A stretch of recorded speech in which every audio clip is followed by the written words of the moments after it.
So I'm one of 12 detectives that works at the Zebra Child Protection Center, and my responsibility is to investigate incidents of child abuse. A common question that we get here at the Zebra Child Protection Center is, why did I not see this? Why did I not know that this was going on? These type of things don't happen instantaneously. Oftentimes, the offender will groom a child slowly and then eventually work up to offending against the child. The parents or the guardians of the children need to watch out for what we call red flags. And these aren't necessarily solid proof that abuse is occurring, but they could be indicators that there's something going on in the child's life that needs to be explored further. And so I'm going to talk a little bit about what those red flags are. So red flags can come in a number of different ways. They can be physical, they can be emotional, or they can be behavioral.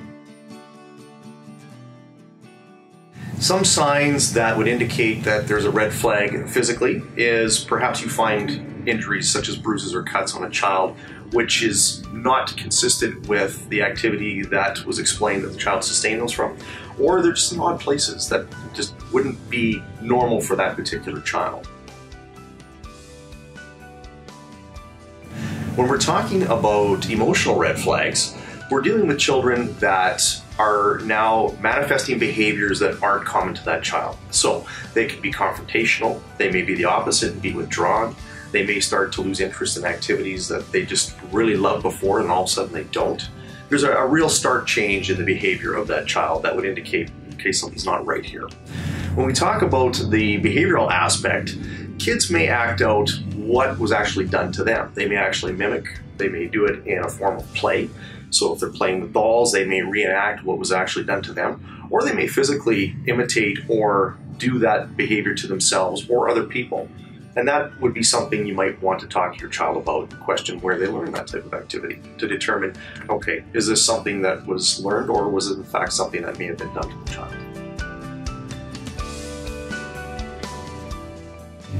So red flags are just that, red flags. They don't necessarily mean that a child is being abused, they don't mean something awful or bad has happened, but they are things that should gather a parent's or a guardian's attention to explore further. Start asking the child questions. And in some cases, the child's not going to be comfortable in talking about a certain incident, or they may not be ready. And that's fine. You don't want to pressure your child to talk about something they're not ready to talk about. But it is good to be diligent, and it is good to establish ongoing dialogue with your children.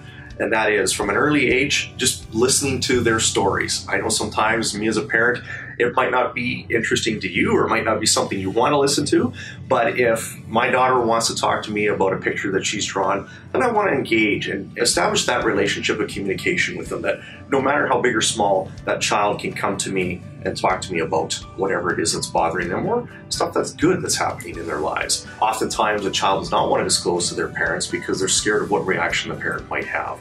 They don't want the parent to be mad, or they don't want to get the offender in trouble. So they'll shy away from telling the parent, and they'll go to a coach or a teacher or somebody else that they trust. At the end of the day, it's about the safety of the child and making them feel comfortable and being able to have them disclose when they're ready to disclose.